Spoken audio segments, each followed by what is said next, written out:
What's the business? You already know who it is. You already know what time it is. It's your folk, International Keys. And I'm here on today, this beautiful, beautiful Monumental Monday. Welcome to our very third episode of Get On Your Mark. I'm geeked up. I'm turned up. I'm super excited. Why? Because I'm doing what I love to do. I'm fulfilling my purpose in Him. So check this out. Today we're going to discuss words. On our Thriving Thursday last week, we discussed the power of thoughts and thoughts in general. And on our very first episode, we discussed the back to the basics, foundation of who we are. That's spirit, soul, body, and we also discussed IRP, and that's identity, resources, and purpose. So let's get into this thing. Check this out. Words. What are words? I looked it up in the dictionary. It was some technical definition that nobody really trying to hear. So let's keep it in layman's terms so we can understand and really move forward in understanding. The verbal expression of your thoughts. Words are the verbal expression of your thoughts. It's a scripture that say, out of the abundance of the heart, the mouth speaks. And we already discussed how the heart and the word soul are used synonymously and interchangeably. So you might hear the word soul, you can use the word heart. You might hear the word heart, you can use the word soul. The heart is an aspect of the mind, because we spoke on through episode 1, the soul is the mind, the will, the intellect, the emotions, the desires, the appetites, the affections of a person. And we are people, we individuals, we human beings. So the heart and the soul can be used interchangeably. Alright, now that we have that, we're going to move forward to understanding that the words that come out of our mouth are an expression of what's in our heart. Be it evil, be it good, be it death, be it life. The scriptures say death and life is in the power of the tongue.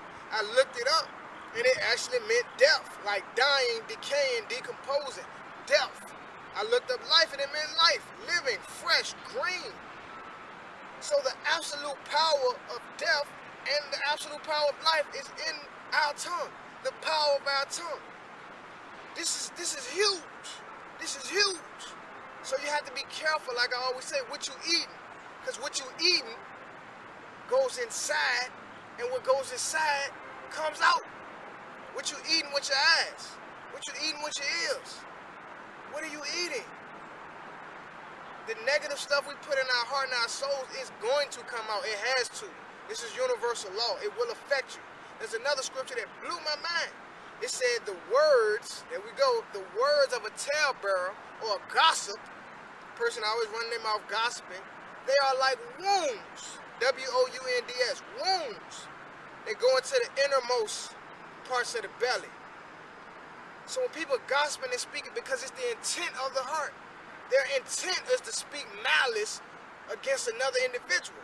And those words of malice, those words of hatred or anger or jealousy or envy, the intent of the word, the negative power, the death behind the word is going to go into you or me and begin to change us. It begins to change us. So I'm telling you, like never before, we got to be real adamant, real serious about what we allow into our spirit, man. I'm super serious. People that are successful in the business world and all that, they understand the power of words. The power of words. Even now when I'm speaking, when I'm planning, I'm watching what I'm saying. I'm not saying that I'm going to try to do this. I don't say that I'm going to try to do that. I'm going to try to move this amount of product. I'm going to try to take Lord Save My City around the world. I stop using those words and I say I'm going to do.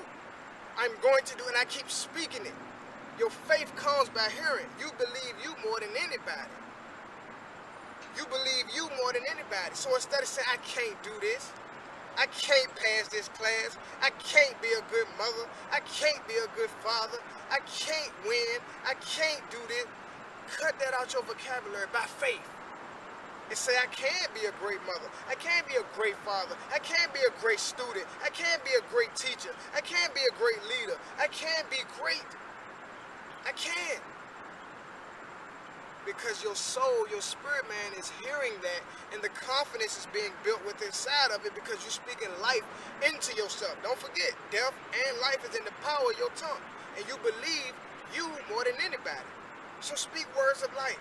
That's why as a Christian, myself, it's so important for me to understand the scripture, read the scripture, eat the scripture, because it becomes a It becomes a part of my thought processes. And they are words of life. Jesus said, these words that I speak are spirit. So I told, man, I put that out in one of my texts that I sent to the individuals on my text list. And this brother was blown away by it. He was like, oh my God. That thing shook him up for days. That words are spirit. Because if the power of death and the power of life comes in your mouth, then evidently when you speak out your mouth, you speak in spirit, because we are spirit beings. This stuff is real. I want you to do some research. Go and see for yourself. It's a guy named Dr.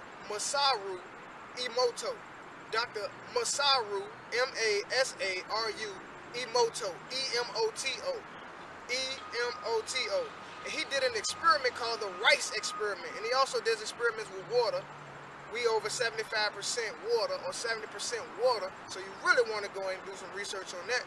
So long story short, so we can get ready to wrap this up. In the rice experiment, he took cooked rice, put it in 1 jar, 2 jar, 3 jars. One was neutral. Other one he had I hate you on it. And the other one had I love you on it. I don't remember the amount of time between 30 or 60 days, but they were speaking life and love and gratitude and thankfulness and encouraging words to the I love you jar of rice, and I hate you, you stupid, and very negative words with the intent of the heart to the other jar. It'll blow your mind to see the results. The hatred-filled jar began to mold at an extremely fast rate. It blew my mind, an extremely fast rate. In the love jar, it was okay. It was okay.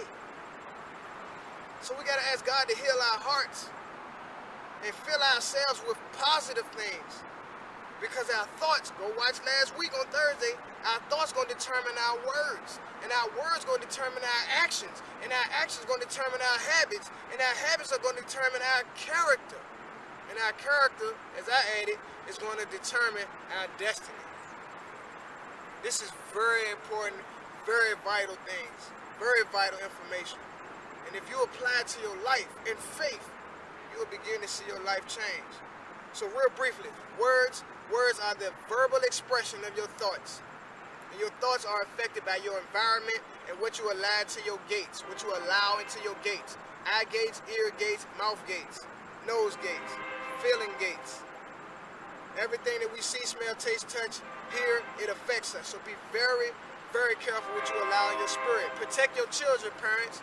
Don't just let people curse around them as much as you can handle. Don't just let them watch and listen to do anything, because there's a lot of attacks coming against all of us as human beings. So again, you already know what I say. We're about to close out. You become what you think about, so watch what's on your mind.